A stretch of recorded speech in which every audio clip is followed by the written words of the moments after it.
ঈদ যাত্রাকে কেন্দ্র করে পরিবহন খাতে ওপেন সিক্রেট চাঁদাবাজি হয়েছে। বলতে পারেন বাড়ার নৈরাজ্য চলেছে।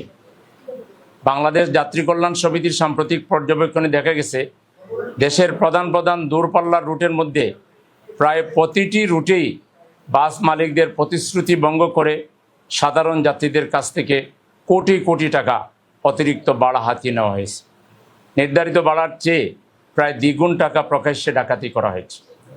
এই অতিরিক্ত ভাড়ার জুলুমের কারণে আমাদের খেটে খাওয়া নিম্ন আয়ের মানুষগুলো বাধ্য হয়ে ট্রাকের ছাদে, ফিটনেসবিহীন বাসে কিংবা অত্যন্ত ঝুঁকিপূর্ণ উপায়ে বাড়ির পথে যাত্রা করেছে, যার ফলে সড়কে আরও একটা মৃত্যুর মিছিল আর ট্র্যাজেডির ক্ষেত্র তৈরি করা হয়েছে।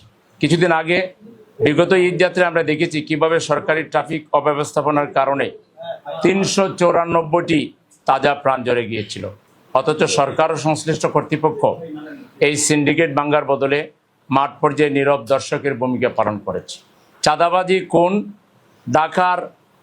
ঢাকা উত্তরের রাস্তায় এখন একটা আতঙ্ক বিরাজ করছে। গত 3 মাসে সারা দেশে 854টি খুনের ঘটনা ঘটেছে।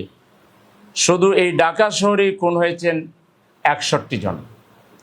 চাঁদাবাজরা আজকে এতটাই বেপরোয়া যে সোনারগাঁয়ে একজন অটো চালককে মাত্র 10 টাকা চাঁদা না দেওয়ার কারণে পিটিয়ে হাসপাতালে পাঠিয়েছে। সেই চালক আর বাড়ি ফিরেননি। 24-এর গণঅভ্যুত্থানের পর কারাগার থেকে জামিনে বেরিয়ে আসা শীর্ষ সন্ত্রাসীরা এখন রাজধানীতে আধিপত্য বিস্তারের লড়াইয়ে নেমেছে। ঢাকা উত্তরের সাধারণ মানুষ আজ চরম আতঙ্কে দিন কাটাচ্ছেন।